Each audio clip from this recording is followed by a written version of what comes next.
nous approcher du mystère de la prière, Jésus prend cette parabole d'un ami sans gêne qui va déranger son ami pendant la nuit, et l'autre d'abord est gêné, mes enfants sont couchés, etc. Et puis finalement, il est tellement dérangé par cet ami qu'il vient lui apporter ce qu'il a demandé.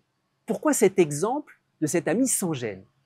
J'allais dire, Jésus nous enseigne par là que quand nous prions, nous dérangeons quelque chose. Et il ne faut pas en avoir peur.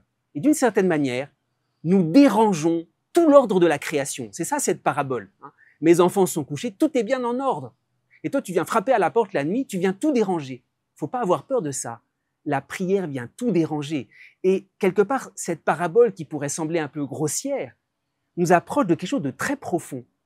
C'est que dans la prière, nous dépassons toute la création pour aller toucher le Père, le cœur de Dieu, qui est prêt à tout déranger pour nous. C'est ça qui est incroyable dans la prière. La prière, nous ne sommes pas seulement une partie de la création. La prière, nous rejoignons l'auteur de toute la création.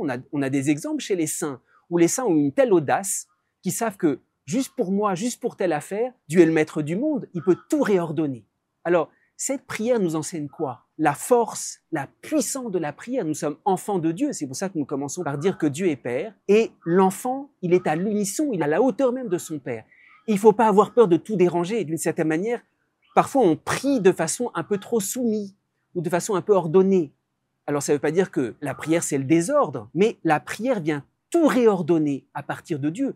On sait que au temple, Jésus a pris un fouet parce qu'il y avait un ordre qui s'était installé et il fallait tout changer. La prière a cette puissance que parfois Dieu peut tout changer à travers notre prière. Cette parabole, elle est incroyable.